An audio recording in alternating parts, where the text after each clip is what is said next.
You feel the ground before you see it. Mud, deep and cold, pulling at your boots with every step. The air smells of iron and rot. Something is burning ahead. Not wood, not coal. You don't look. You've learned not to look. The men around you move in a half-crouch, shields raised, breathing hard. Some of them are already hurt. The one on your left is dragging his right leg. He hasn't said a word in an hour. You don't ask. Asking means stopping. Stopping means dying.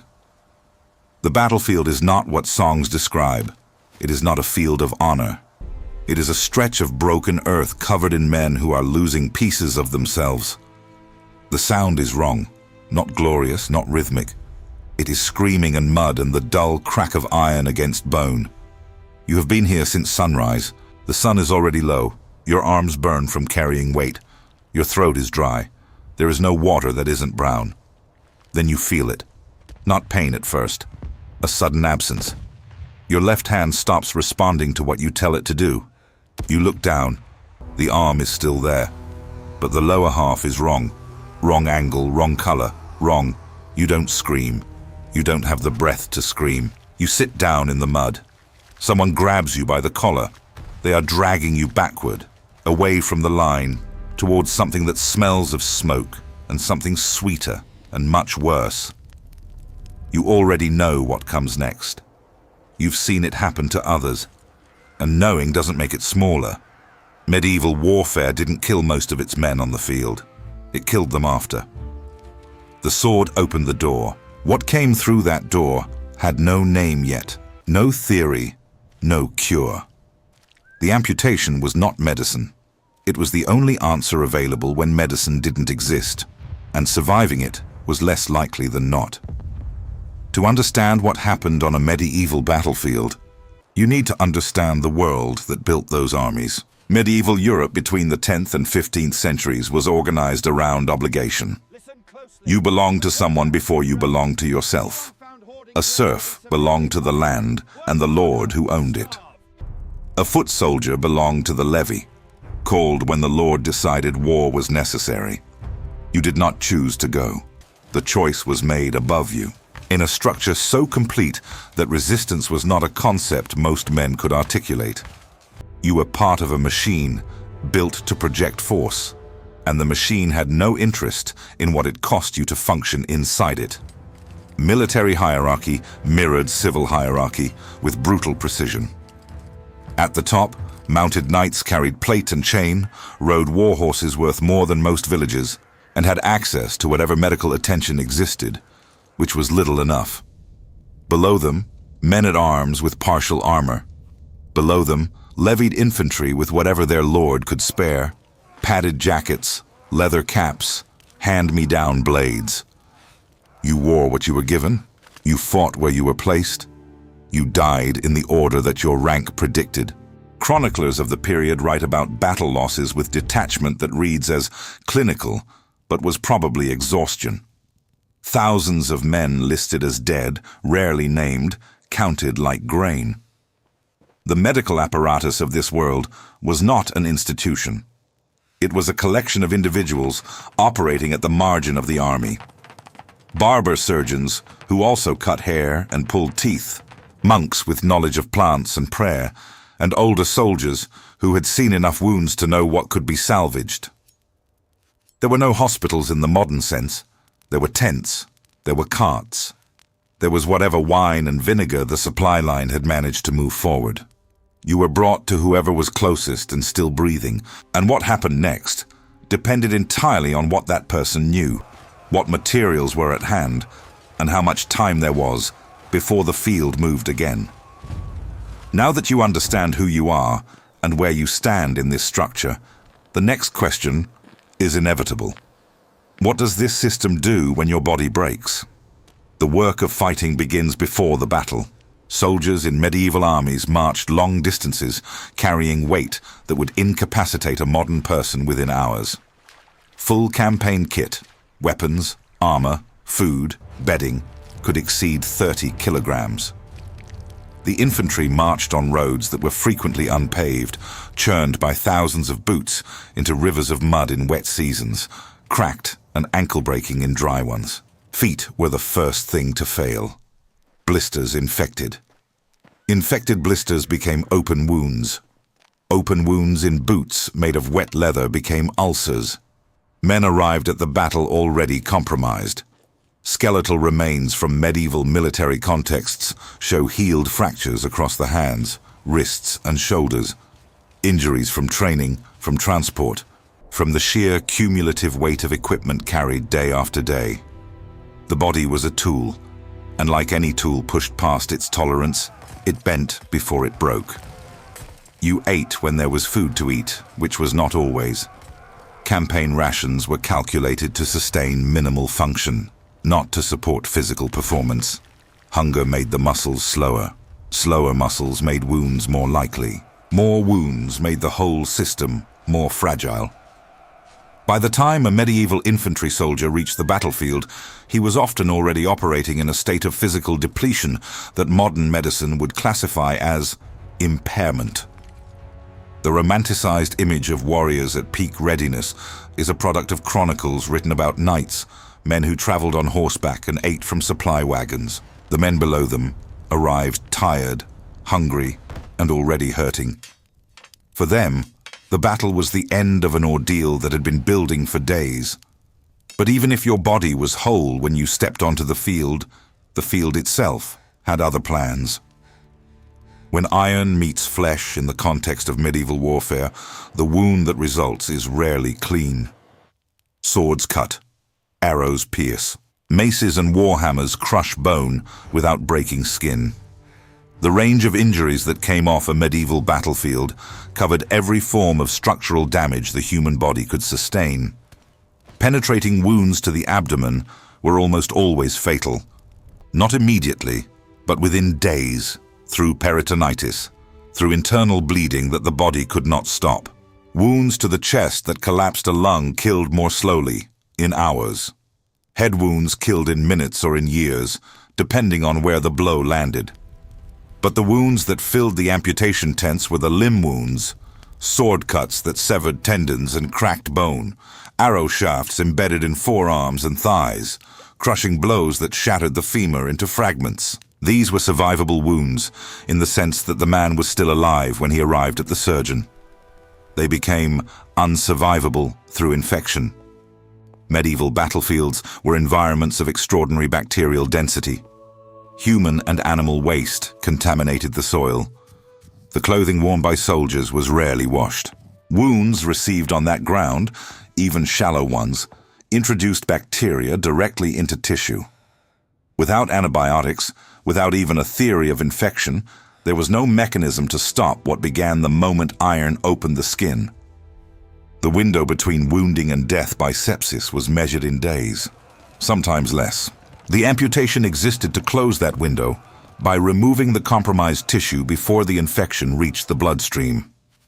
It worked, when it worked at all, because speed was the only available medicine. And speed had a cost that no chronicle bothered to measure in full.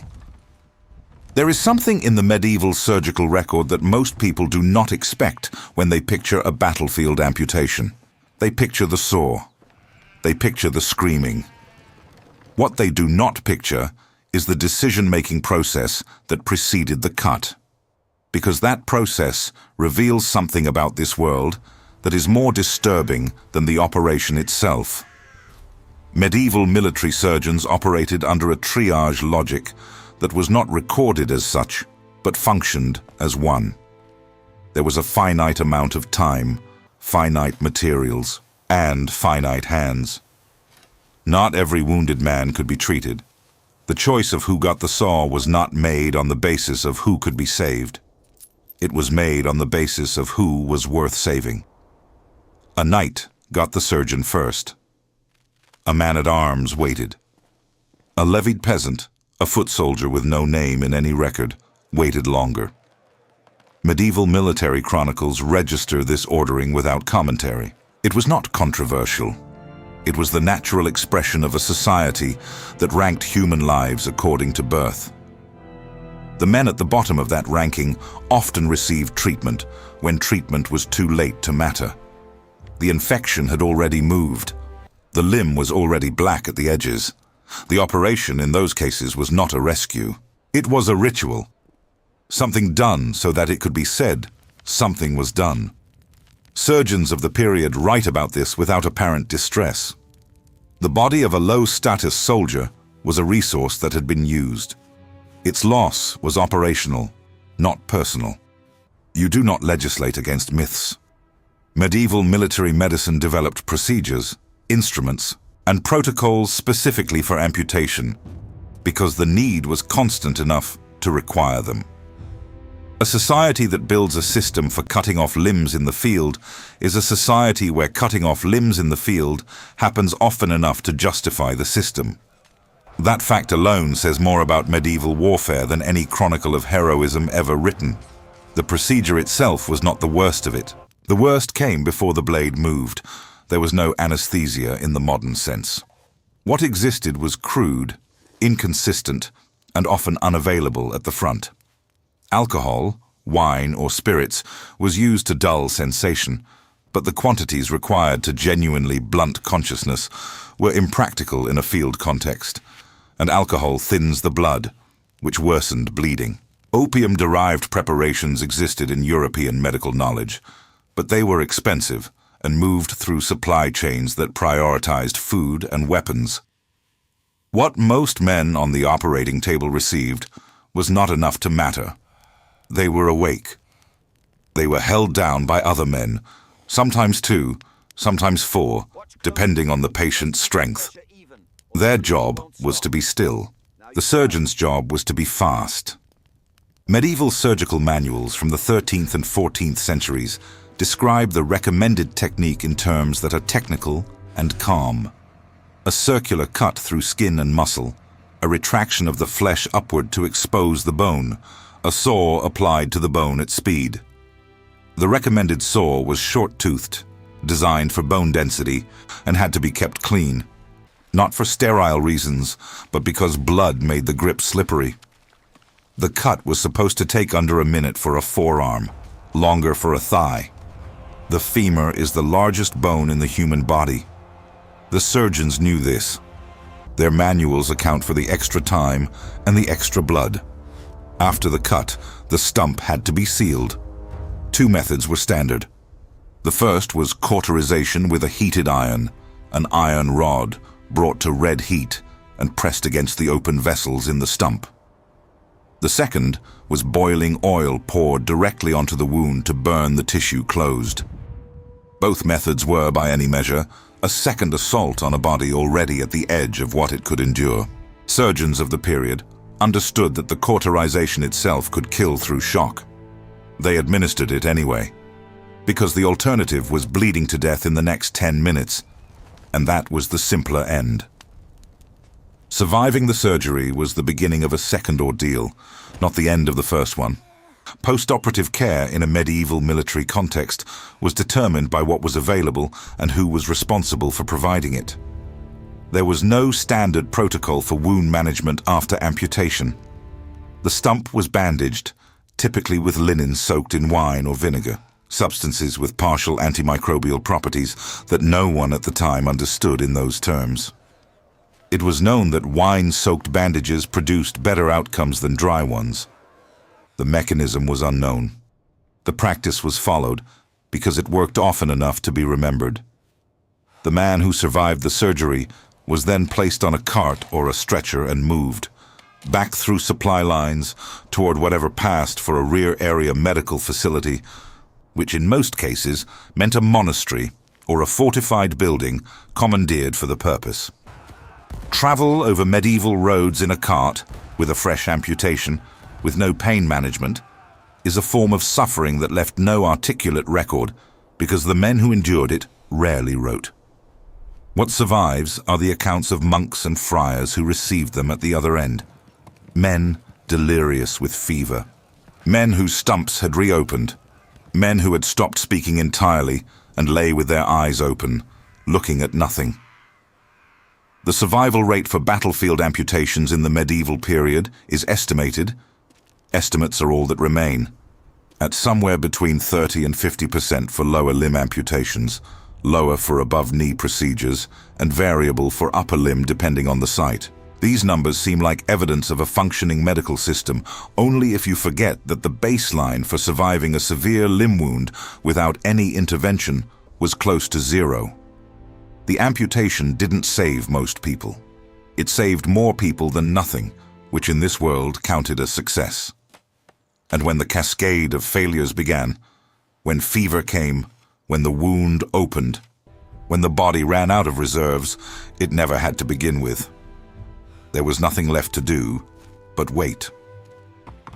When the military structure that sustained an army began to fracture under the pressure of prolonged campaign, the men at the bottom felt it first. Supply chains were the first to thin. When food stopped arriving at the front, soldiers who were already depleted began the rapid physical decline that malnutrition accelerates. Wounds healed more slowly on bodies without protein. Infections spread faster in immune systems compromised by hunger. The chronology of collapse moved in a sequence that medieval chroniclers describe without understanding. First, the men seemed tired. Then they seemed ill. Then they died in numbers that exceeded battle casualties. The church, which operated many of the rear area care facilities, pulled resources toward plague response when epidemic disease entered the equation.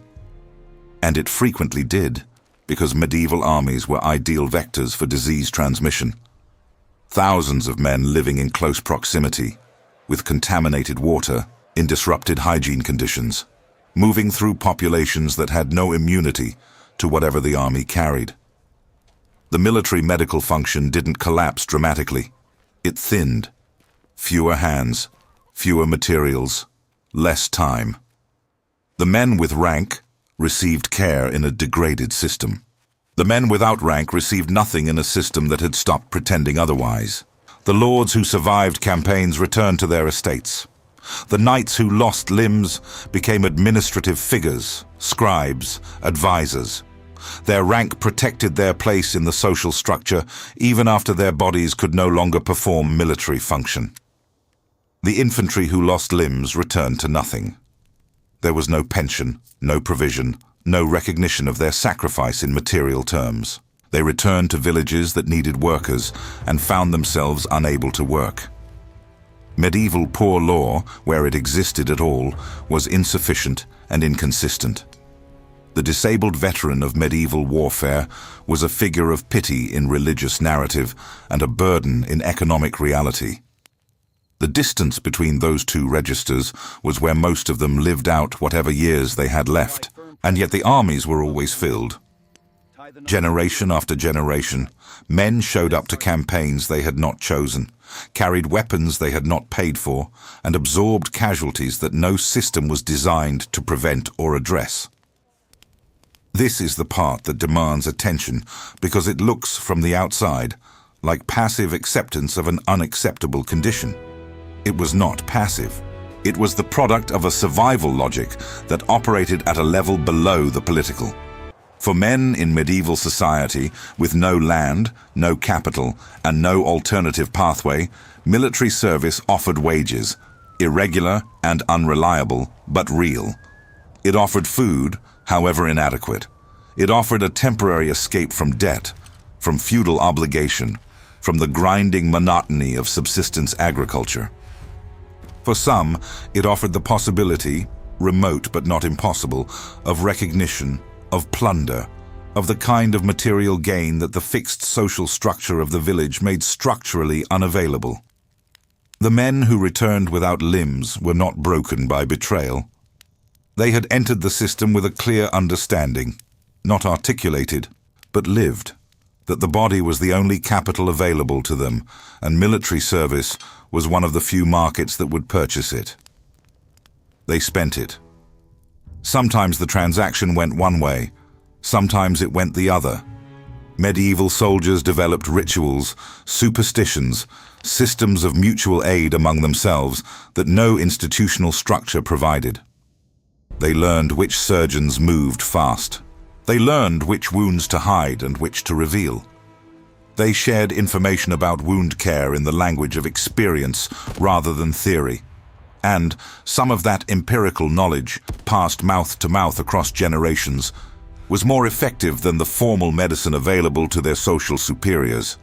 Resistance here was not dramatic. It was a hand pressing a bandage. It was a man carrying another man off a field because leaving him was not something he could do. It was a stump that healed because someone changed the dressing without being asked. The medieval battlefield was a place that eliminated the luxury of heroism and left only the unspectacular mechanics of keeping each other minimally alive. When you picture a medieval battlefield, what you picture is probably a lie. You picture order, 2 lines, banners, the elegant geometry of mounted combat. You picture wounds that kill cleanly and quickly. You picture a world where the price of war was paid by the men who chose it. None of that is accurate. Medieval warfare was a system that consumed bodies without accounting for them. The men who lost limbs on those fields were not celebrated. They were not compensated. They were processed by a medical apparatus that operated at the absolute boundary of available knowledge, with materials that were inadequate and techniques that were brutal by necessity.